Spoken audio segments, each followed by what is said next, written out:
$4,200 a month, Dad. That's the market rate for a room in Yaletown. Consider it your contribution. Jessica's voice was sharp, cutting through the Sunday morning quiet like a blade.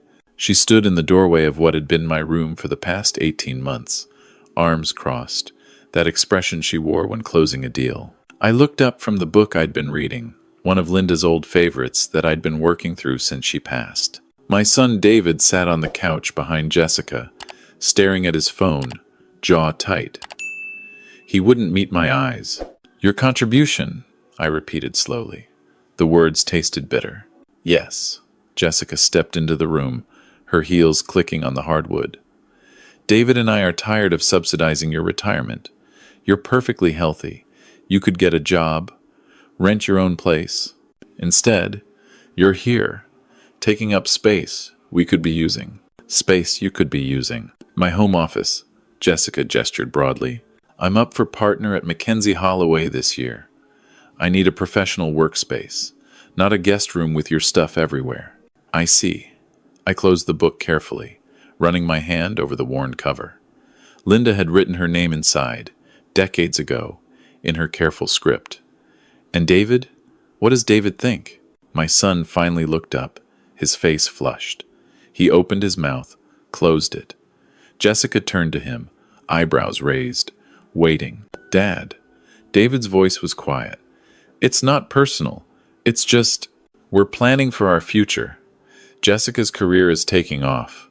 We need the space, and the money would help with the mortgage. The mortgage on the condo I'd help them purchase with a $200,000 down payment. But I didn't say that. I'd learned long ago that money given in love shouldn't become ammunition later. How long do I have? I asked. End of the month. Jessica's tone softened slightly, probably at David's discomfort. That's 3 weeks. Plenty of time to find something affordable. Maybe one of those senior communities? I hear they're quite nice. A senior community. I stood up, gathering my book and reading glasses. Jessica stepped back, as if she thought I might argue, might make a scene. Instead, I smiled. All right, I said. I'll start packing. Really? Jessica blinked, clearly surprised. Just like that? Just like that. I moved past her, toward the door, paused. Thank you for letting me stay as long as I did. I appreciate it. I left them standing there, Jessica looking vaguely suspicious, David's relief palpable. That afternoon, I called Marcus. Mr. Chen. Marcus's voice was warm on the other end of the line. Good to hear from you. How's the family situation? Exactly as expected, I said, standing by the window and looking out over False Creek. I need you to come by Sunday morning, 2 weeks from now, 10 a.m. sharp. The Bents? The Bents. And where are we going, sir? Home, Marcus. We're going home. Over the next 2 weeks, I packed quietly. Jessica watched me with barely concealed satisfaction, already measuring the room for furniture. David helped carry boxes to my old Honda Civic, making awkward small talk about the weather, the Canucks, anything but what was really happening. Where are you going to live? He asked on the second Saturday, as I taped up a box of Linda's photographs. I've got a place lined up, I said. Don't worry about me.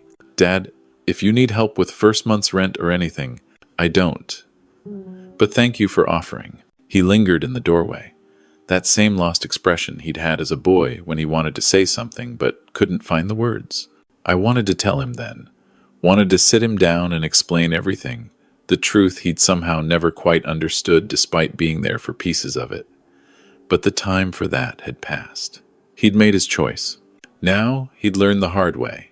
The way I'd learned most of my important lessons. Jessica came home late every night that week, barely acknowledging me. Once, I heard her on the phone with her mother. No, he's actually being reasonable about it.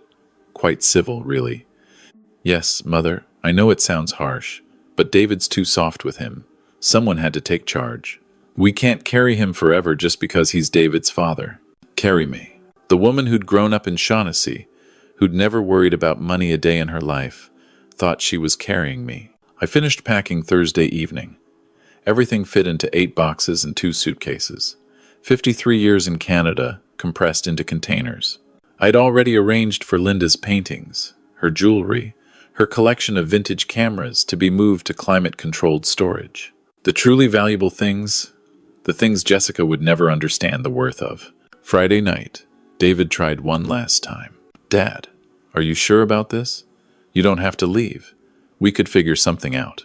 Jessica was at a work dinner. We sat in the living room, the same room where I'd taught David to play chess, where we'd watched hockey night in Canada, where Linda had held her book club meetings. "Your wife wants the space," I said. "I understand. You're building your life together. Parents shouldn't be in the way of that." "You're not in the way." His voice cracked slightly. Things got complicated. They often do." I reached over and squeezed his shoulder. "You're a good man, David. Your mother would be proud of you." I wasn't sure that was true anymore, but he needed to hear it. Saturday, I did one last thing. I went to my safety deposit box at the Bank of Montreal on Burrard Street, where I'd kept certain documents since Linda died. I added one more, a letter, sealed in an envelope with David's name on it. Instructions for the bank manager were clear. Give it to my son in 3 months, not before. Sunday morning arrived cold and clear, the kind of Vancouver winter day that makes you remember why people love this city despite the rain. I was dressed and waiting by 9:30, my boxes stacked by the door. David was making coffee in the kitchen. Jessica was in what would soon be her office, already planning the layout. I could hear her talking to someone on speakerphone about desk dimensions and filing cabinets. At exactly 10 a.m., I heard it. The low rumble of a powerful engine, then silence as it shut off outside the building. I walked to the window. The Mercedes S-Class sat at the curb, gleaming black in the morning sun. Marcus stood beside it, immaculate in his dark suit, checking his watch. David came out of the kitchen, coffee mug in hand. His eyes went to the Mercedes, then to me. "Dad, whose car is that?" "Mine," I said simply. "Well, the firm's. But I have use of it." "The firm?" I smiled, the same smile I'd given Jessica 2 weeks ago. "It's a long story. Marcus will help with the boxes." I buzzed Marcus up. While we waited, Jessica emerged from her future office. "Who's at the door?"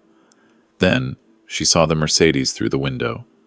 Her expression shifted, confused, then annoyed.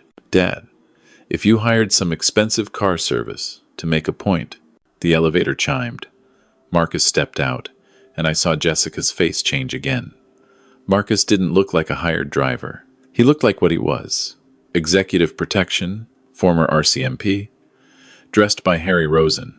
"Mr. Chen," Marcus nodded to me, then to David and Jessica. "Ma'am, sir, I'm here to collect Mr. Chen's belongings."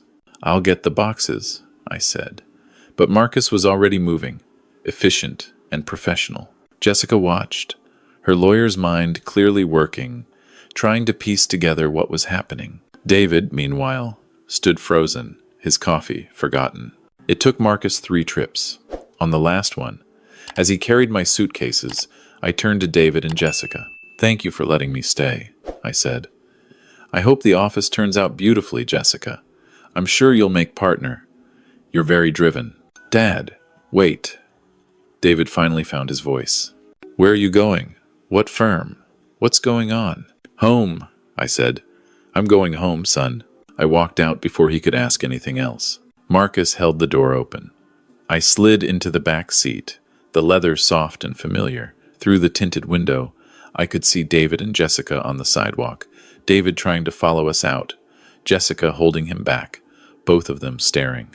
"Home, sir?" Marcus asked, pulling smoothly into traffic. "Home," I confirmed. We drove through downtown, past the office towers and busy streets, then up into West Vancouver. The houses grew larger, the lots more spacious. We turned onto a quiet street lined with old-growth cedars, their branches heavy with morning dew. The house appeared through the trees. 4,000 square feet of post and beam architecture, walls of glass overlooking the ocean. Linda and I had designed it together 30 years ago, when the kids were small and Vancouver real estate was merely expensive rather than astronomical. I'd kept it after she died, even when living there alone became too quiet, too full of memories. When David had suggested I move in with him and Jessica to save money, he'd said I'd agreed. It had seemed like a chance to be closer to my son, to not be alone. I'd locked up the house, told David I was renting it out.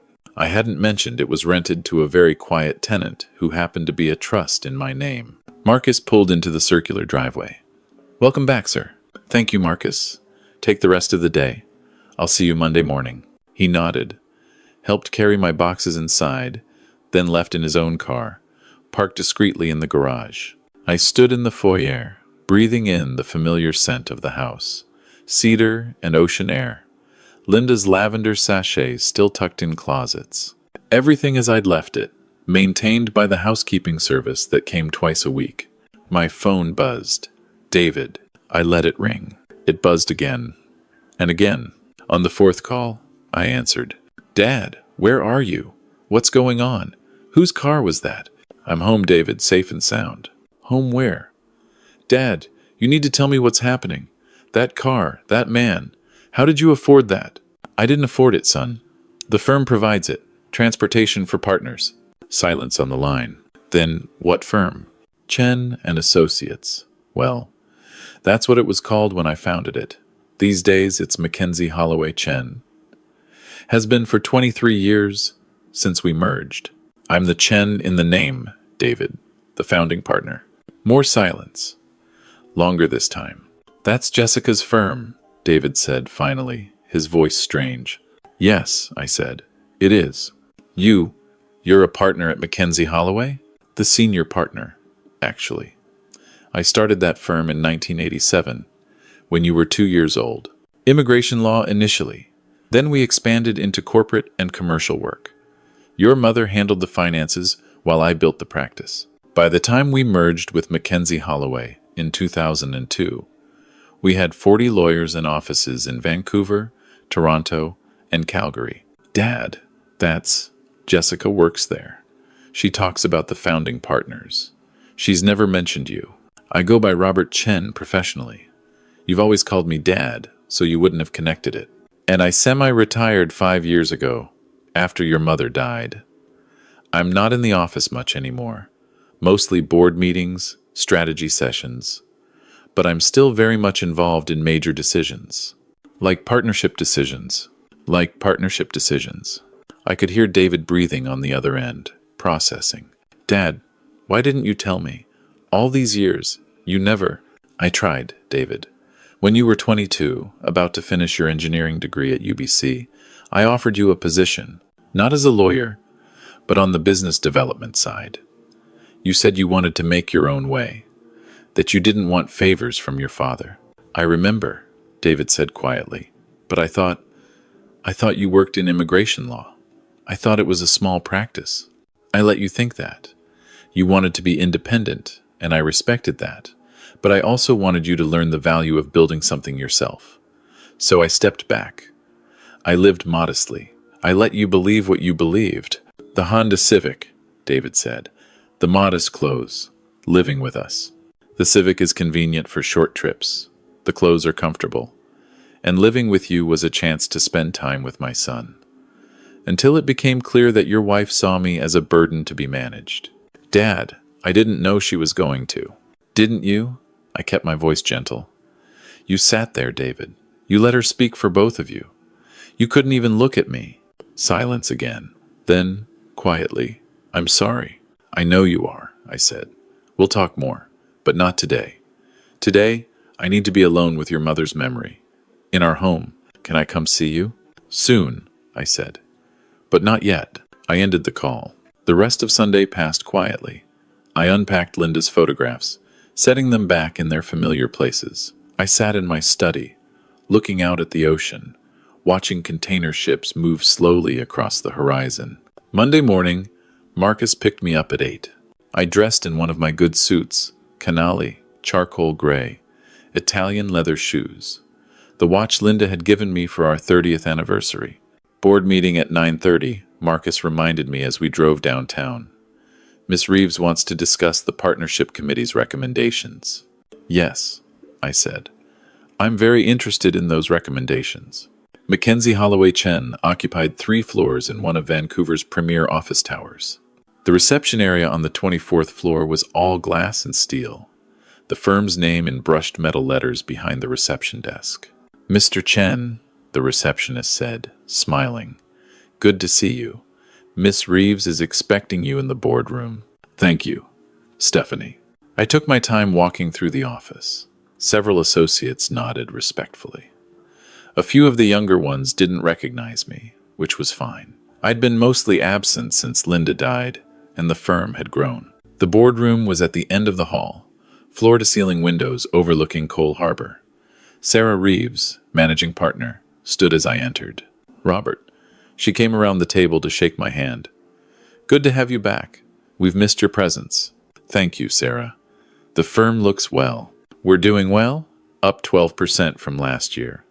Which brings us to today's discussion.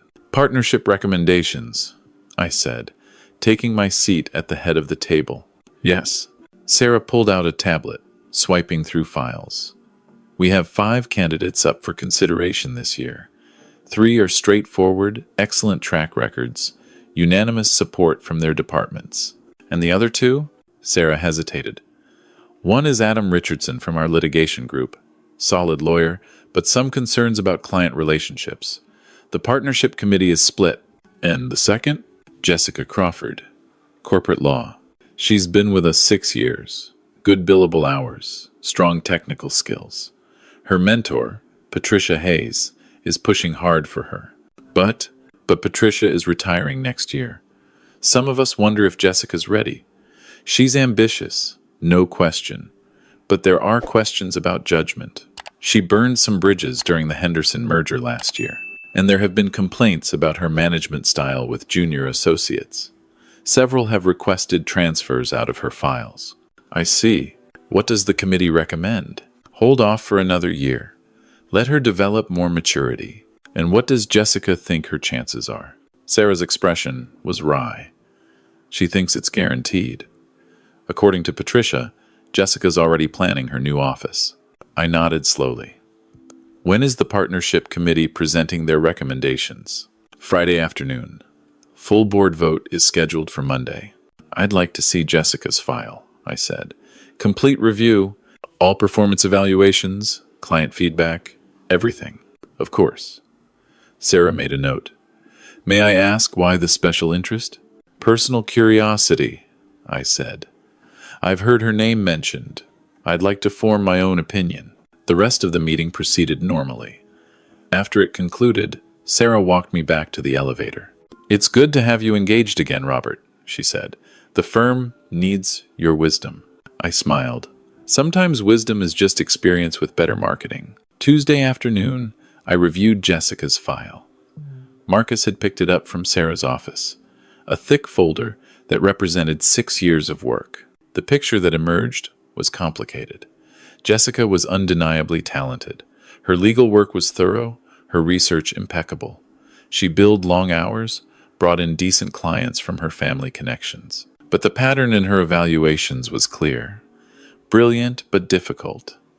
Ambitious to the point of ruthlessness. Several notes about her treatment of support staff. One formal complaint from a junior associate about being publicly humiliated in a meeting. Client feedback ranged from glowing to concerned, with some noting her tendency to dismiss input. The most interesting document was from 3 years ago. A mediation between Jessica and another associate who'd accused her of taking credit for his work. The firm had settled it quietly, but the mediator's notes were revealing. Miss Crawford displays difficulty with collaborative work and tends to view colleagues as competitors rather than team members. Wednesday, David showed up at my door. "How did you know where I live?" I asked, though I suspected. "Marcus gave me the address," David said. "He said you wouldn't mind." I stepped back, letting him in. He stopped in the foyer, staring at the house. "This is where I grew up," he said slowly. "I remember this place. We moved when I was 9 or 10. You said you sold it." "I said we moved," I corrected gently. "I never said I sold it." David walked through the living room, running his hand along the mantel, looking at photographs. Here was one of him at 7, missing his front teeth, Another at his UBC graduation, Linda beaming beside him. You kept all of this, David said. All of Mom's things.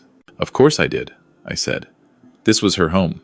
It's still her home. David turned to me, his eyes red. Dad, I'm so sorry. I didn't know. I should have asked more questions. Should have stood up for you. I let Jessica. You let Jessica speak for you because it was easier than disagreeing with her, I finished. I understand, David. Marriage is complicated. You wanted peace in your home. That's not an excuse. No, I agreed.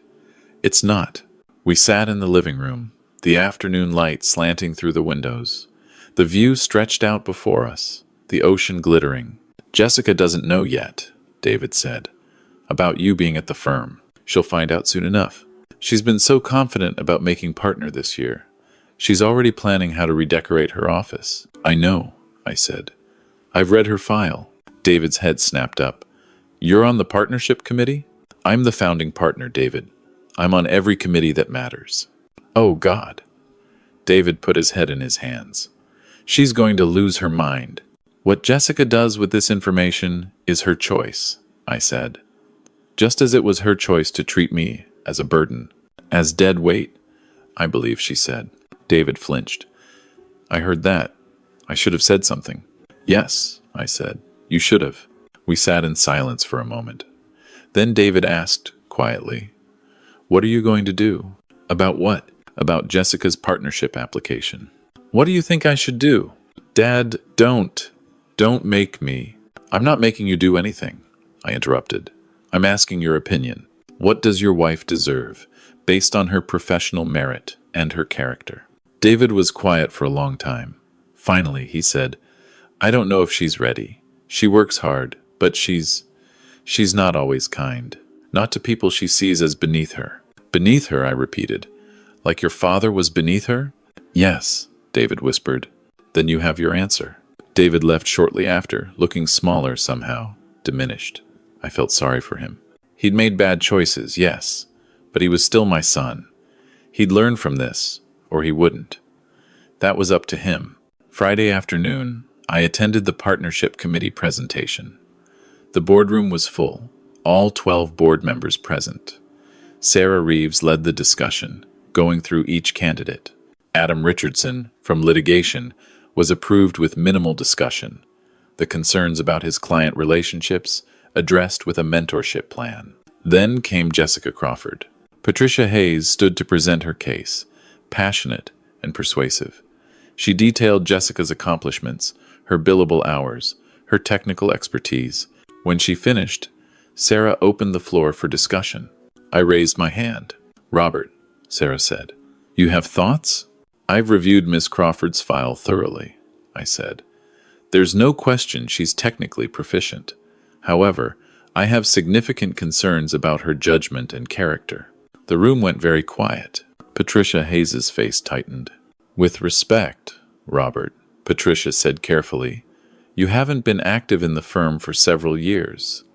You may not be familiar with Jessica's recent work. I'm familiar enough, I said. I've read every evaluation, every client feedback form, and I've had personal experience with Miss Crawford's character. Personal experience? Sarah leaned forward. Yes. I looked around the table, meeting each board member's eyes. Jessica Crawford is my daughter-in-law. For the past 18 months, I've lived with her and my son in their home. During that time, I've observed how she treats people she perceives as having no power or value. The room erupted in murmurs. Patricia looked shocked. You're David's father? She said. Jessica never mentioned. Jessica didn't know, I said. She knew I was her father-in-law, living in her home because my son suggested it after my wife died. What she didn't know was that I am the founding partner of this firm. She believed I was an elderly immigrant with a small law practice, someone who'd become a burden to my son, and she treated me accordingly. I let that sink in, then continued. 3 weeks ago, Jessica informed me that I needed to pay $4,200 per month in rent or leave. She called me deadweight. She told my son I was taking up space they could be using, that they were tired of subsidizing me. My son sat silently while she said these things. Robert, Sarah said slowly, I had no idea. Few people did. I've lived quietly since Linda died. But understand this. I've watched Jessica Crawford up close. I've seen how she treats people when she thinks there are no consequences. I've heard her speak about support staff, about junior associates, about anyone she views as beneath her station. And I can tell you that giving her partnership at this firm would be a mistake. Patricia's face was flushed.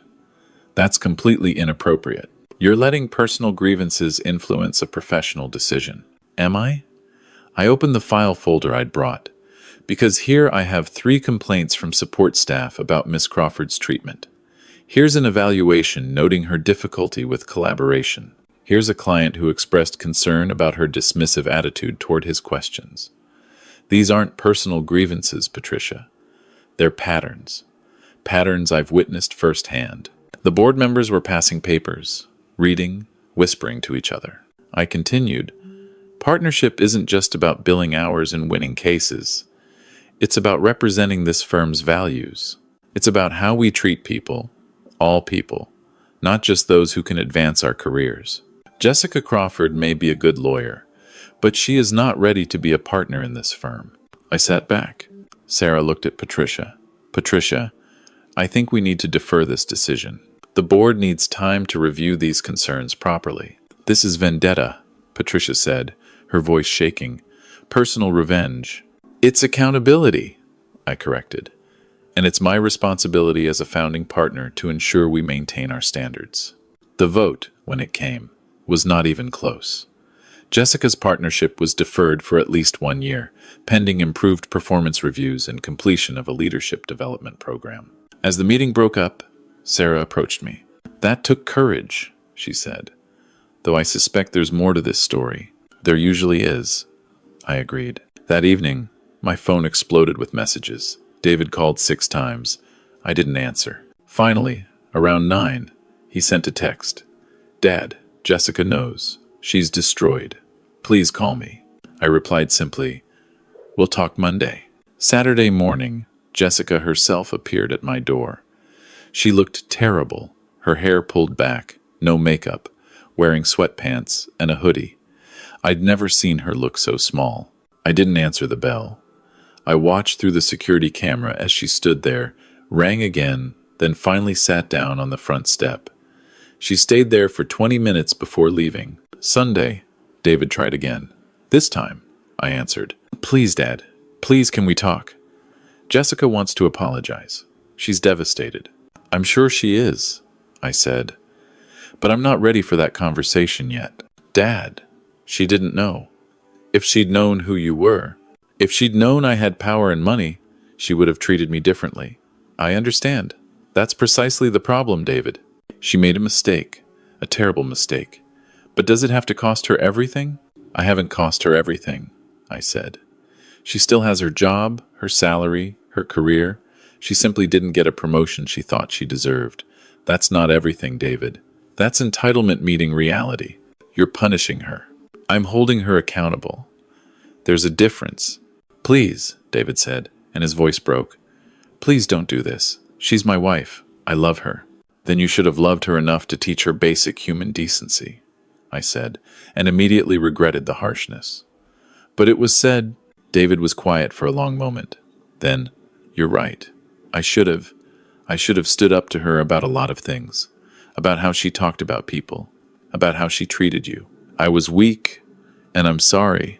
I know you are, I said, gentler now.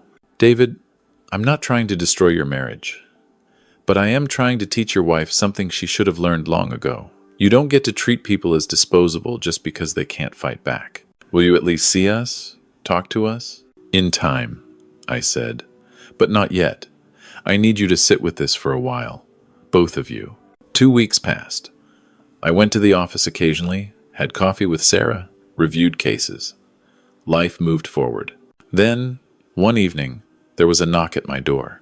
Not the doorbell, a knock. Tentative, uncertain. I checked the camera. Jessica stood there alone, wearing a simple dress, her hands clasped in front of her. She looked up at the camera. Please, she mouthed. Please. I opened the door. Jessica's eyes were red, swollen from crying. "Thank you for opening the door," she said. Her voice was hoarse. "Come in," I said, stepping back. She entered hesitantly, stopping in the foyer. The house seemed to overwhelm her. "Would you like tea?" I asked. "I don't deserve tea," Jessica said. "I don't deserve anything from you." "We'll have tea anyway," I said. In the kitchen, I put the kettle on while Jessica sat at the counter, the same counter where Linda used to prepare her famous Vietnamese spring rolls, where David had done his homework while she cooked. "Mr. Chen," Jessica started. "Robert," I corrected. "I've been your father-in-law for 4 years. I think we can use first names." "Robert." She swallowed hard. "I'm so sorry. I'm sorry for what I said, for how I treated you, for everything." "Why?" I asked, pouring hot water into cups. "Why are you sorry?" "Because I was cruel to you. Because I judged you without knowing anything about you. Because I'm a terrible person." "Are you terrible? Or did you just do terrible things?" Jessica looked up at me, confused. "There's a difference," I said, sitting down across from her. "A terrible person can't change, can't learn, can't grow. Someone who did terrible things, but wants to do better, that's something else." "I want to do better," Jessica whispered. "I want to be better." "Why?" I asked again. "Because you got caught? Because it cost you something? Or because you genuinely understand that what you did was wrong?" Jessica was quiet for a long time, staring into her tea. Finally, she said, "All of those things. I'm ashamed that I got caught. Yes, I'm devastated about the partnership. But Robert, I've been thinking about every word I said to you, every look I gave you, and I'm sick with shame. You didn't deserve that. No one deserves that." "No," I agreed. "They don't. I grew up with money," Jessica continued. "My parents, my grandparents, we've always had it. And I think somewhere along the way, I started to believe that people without money, people who weren't successful in obvious ways, they were less than me. And that's horrible. That's a horrible way to be." "Yes," I said. "It is." She looked up at me, tears streaming down her face. "I don't know how to fix this. I don't know how to make it right with you." "You start," I said, "by understanding that you can't fix it immediately. You hurt my son by making him choose between loyalty to me and keeping peace with you. You hurt me, not just with your words, but with your complete dismissal of my worth as a human being. Those hurts don't heal because you say sorry, even if you mean it." Jessica nodded, wiping her eyes with her sleeve. "But," I continued, "if you're serious about changing, then you start by changing how you treat everyone, not just people you know have power. The receptionist at the firm, the paralegals, the junior associates, the server at your favorite restaurant. You treat them all with the same respect you give to senior partners and wealthy clients." "I will," Jessica said. "I promise I will." "We'll see," I said, "because I'll be watching, not to catch you failing, but to see if you grow." "What about David?" Jessica asked quietly. "He's been so quiet at home. He barely speaks to me. I think I broke something between us." "You did," I confirmed. "You made him complicit in cruelty. That's hard for a good man to live with." "How do I fix that?" "You can't," I said. "Only he can decide if he forgives you, and if he can still love the person you were. But you can give him a reason to believe you're becoming someone better." Jessica left shortly after, smaller somehow, more human. I didn't know if she'd actually change. People rarely did, not fundamentally. But sometimes a hard enough lesson could crack the shell that people built around themselves. The following week, David came by. He brought coffee, expensive lattes from our old favorite cafe on Commercial Drive, the place we used to go on Saturday mornings when he was a teenager. We sat on the deck, looking out at the water. It was one of those rare November days, clear and cold and beautiful. "I'm thinking about separation," David said quietly. I waited, not because I don't love Jessica, but because I don't like who I became with her. I let her turn me into someone who sits quietly while his father is disrespected. That's not who I want to be. "Marriage is complicated," I said. "Only you can know if it's worth saving. Do you think it is?" "I think Jessica is capable of change," I said carefully. I think she was genuinely shocked by herself when she realized what she'd done. But David, the question isn't whether she can change. It's whether you can forgive her and still respect yourself. David nodded slowly. When I was a kid, he said, Mom used to tell me stories about when you first came to Canada, how hard you worked, how you went to law school at night while working during the day, how you built your practice from nothing. Your mother embellished, I said. It wasn't quite from nothing, but it was hard, and you never made me feel like I had to prove anything to you. You just wanted me to be happy, to be kind. I wanted you to be yourself, I said, and you are. You're a good person, David. You just forgot for a while. We sat in silence, drinking our coffee, watching seabirds wheel over the water. Eventually, David said, I talked to Jessica about coming to see you together. She wants to try to make things right. What do you want? I asked. I want my father back, David said, and his voice cracked. I want to have Sunday dinners here again, like we used to when Mom was alive. I want to not feel sick every time I think about how I let you down. You didn't let me down, David. You disappointed me. There's a difference. Is there? Yes. Letting me down would mean you failed despite trying your best. Disappointing me means you didn't try at all. But disappointment can be fixed. How? By doing better going forward, I said. It's that simple and that hard. December came, and with it, the rainy season in full force. I went back to the office more regularly, taking meetings, reviewing cases. Jessica and I maintained professional courtesy when we passed in the hallways. She was working with a leadership coach, I'd heard, attending workshops on management and interpersonal skills. Sarah pulled me aside one afternoon. Whatever you did, it's working. Jessica's been a different person. Her team actually seems to like her now. Early days, I cautioned, people can perform change for a while before reverting. Cynic, Sarah said, but she was smiling. Realist, I corrected. Christmas came. David invited me for dinner. Jessica had volunteered to work at a homeless shelter Christmas morning, something she'd apparently never done before. I spent Christmas Eve alone in the house, looking through old photos of Linda, missing her with an ache that hadn't diminished with time. Christmas Day, I went to David and Jessica's.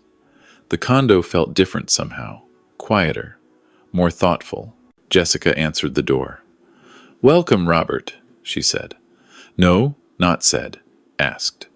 As if my welcome wasn't guaranteed. Thank you for inviting me, I replied. Dinner was simple, roast chicken and vegetables. We ate mostly in silence, the weight of everything unsaid hanging over the table. Finally, Jessica spoke. I've been thinking about what you said, about treating everyone with respect, not just people with power. And? I asked, and I realized I don't know how. She looked up at me, vulnerable in a way I'd never seen her. I grew up with money, with privilege, and no one ever taught me that other people's dignity mattered as much as mine. That sounds awful to say out loud, but it's true. At least you're recognizing it, I said. I want to do better. I'm trying to do better. But I don't know if better will ever be good enough. Good enough for what? For you to forgive me. For David to trust me again. For me to deserve the life I have. I set down my fork, looked at her directly. Jessica, forgiveness isn't something you earn like a promotion. It's something that happens when the person who was hurt decides they're tired of carrying the weight of anger. I'm not there yet. I may never be there completely. But I can see you're trying, and that matters. Jessica's eyes filled with tears. Thank you, she whispered. We finished dinner, and afterward, David and I did dishes while Jessica made coffee. It felt almost normal, almost like family. As I was leaving, Jessica stopped me at the door. Robert, she said, I never asked you why you kept working after you'd made so much money, why you didn't just retire and enjoy life. Because the work mattered, I said. Because helping people navigate systems that were designed to exclude them, that gave me purpose. Money was never the point. The point was using whatever power I had to help others find their own. Jessica nodded slowly. I think I'm finally starting to understand that. I hope so, I said. Because it's the only thing that makes any of this worthwhile. I drove home through the rain, the city lights reflecting off wet streets. Linda would have liked how this turned out, I thought. She'd always believed in second chances, in the possibility of people growing beyond their worst selves. I wasn't sure I believed it as completely as she had, but I was willing to wait and see. The new year came, bringing with it the usual resolutions and fresh starts. I continued going to the office, continued watching Jessica from a distance. She seemed genuinely changed, more humble, more thoughtful. Whether it would last, only time would tell. In February, Sarah approached me about formally stepping back from the board. "You've earned your rest, Robert," she said. "You've built something remarkable here. Let the next generation carry it forward." "I'm considering it," I said. "But not quite yet." "Because of Jessica?" "Partly," I admitted. "I want to see how she continues to develop. And partly because this firm was Linda's dream as much as mine. I'm not ready to let go completely." Sarah nodded, understanding. "Linda would be proud of what you've built, what you've both built." I hoped that was true. March brought an unexpected development. David stopped by on a Saturday afternoon. "We're moving," he said. Jessica got an offer from a firm in Toronto. Smaller practice, less prestige, but a fresh start. She thinks it might be good for us. "What do you think?" I asked. "I think it's brave," David said. "She's giving up her career trajectory here, the partnership track she worked so hard for, to start over. That takes courage. Or it's running away," I suggested. "Maybe it's both," David acknowledged. "But Dad, I think we need it. We need space from the mistakes we made here. A chance to rebuild." I understood. Sometimes geography could provide the distance needed for real change. "When do you leave?" "End of April. Jessica's already started with the new firm remotely. I'm transferring to our Toronto office." "You'll be closer to your mother's family," I said. "Her sister will be happy." "Yeah," David smiled slightly.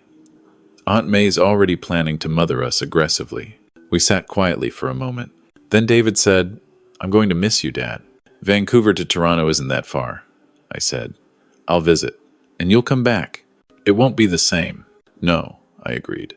"But that's not necessarily a bad thing. Change can be growth." The last Sunday before they left, they came for dinner at the house. I cooked Linda's recipes that David had grown up with, the Vietnamese dishes that connected us to our heritage. Jessica was quieter than usual, thoughtful. As we ate, she finally spoke. "Robert, I want you to know that what happened here, what I did to you, it changed me. Not just because of the consequences, but because it showed me who I'd become. Someone I'm ashamed of." "The question is who you're becoming now," I said. "Someone better, I hope. Someone who remembers that respect and kindness aren't things you ration based on what you can get back." I raised my glass. "To second chances," I said. "To second chances," they echoed. After dinner, David and I stood on the deck while Jessica did the dishes, insisted on it despite my protests. "Dad," David said, "thank you." "For what?" "For not giving up on us. On me. You could have cut me off completely, and no one would have blamed you. You're my son," I said simply. "That doesn't change, no matter how disappointed I am in choices you've made." "I'll do better," David promised. "I'll be the man Mom raised me to be." "You will," I said, "because you want to be, and that's the first step." They left for Toronto on a rainy April morning. I didn't go to see them off. Some goodbyes were better done in small doses, over time, rather than in one dramatic moment. The house felt quiet after they left, but it was a different kind of quiet than before. Not empty, but peaceful, room to breathe.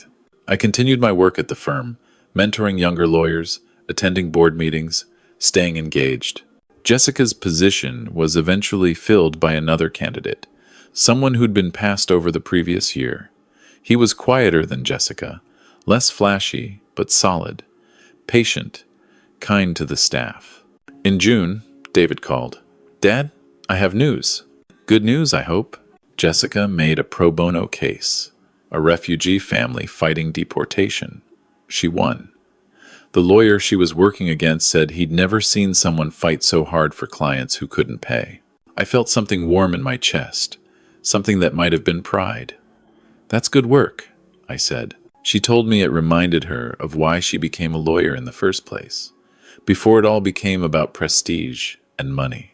Before she became the person who would call her father-in-law dead weight. I thought, but didn't say. Some things didn't need to be spoken again. July brought my birthday. David and Jessica flew back for the weekend. We had dinner at the house, and this time, the silences were comfortable, the conversation genuine. As they were leaving, Jessica stopped, turned back. "Robert," she said, "I know I've said this before, but I need to say it again. I'm sorry. I'm sorry for how I treated you. I'm sorry for the person I was. I'm working every day to be different, to be better." "I know you are," I said, "and I appreciate it. Does that mean you forgive me?" I looked at her, this woman who'd once dismissed me as worthless, who demanded I pay rent or leave the home I'd helped them buy. I saw the shame in her eyes, the genuine remorse, but I also saw something else: humility, the willingness to be wrong, to change, to grow. "I'm getting there," I said finally. "Forgiveness is a process, not an event. But yes, I'm getting there." Jessica nodded, tears in her eyes. "Thank you. That's more than I deserve." "Probably," I agreed, and saw David hide a smile. But then, grace usually is. They left, back to Toronto, back to their new life. I stood in the doorway of the house, Linda's house, our house, watching their car disappear down the street. Inside, I walked through the rooms, touching familiar objects. Linda's favorite chair, the table we'd bought at an estate sale 30 years ago, the bookshelf filled with her beloved novels. "You'd be proud of him," I told her memory. "He's finding his way." They both are. The house, as always, didn't answer, but I felt her presence there, in the afternoon light, in the scent of lavender that still lingered in closets, in the weight of love that accumulated over decades. I'd built a life here, built a family, built a career that mattered. I'd made mistakes, certainly. Perhaps I should have told David the truth about my success earlier, should have been more present, more open. But I'd also taught him, in the end, the lessons that mattered most. Respect wasn't transactional. Dignity wasn't negotiable. And family, real family, was built not on what you could provide, but on who you were willing to become for each other. Outside, the Vancouver rain returned, soft and persistent. I made tea, settled into my chair, picked up one of Linda's books. Tomorrow I'd go to the office, continue my work, continue building the legacy we'd started together. But tonight, I sat in our home, in the life we'd built, and felt grateful. For second chances, for growth, for the long, difficult journey from hurt to healing. The rain pattered against the windows. I opened the book, began to read, and smiled.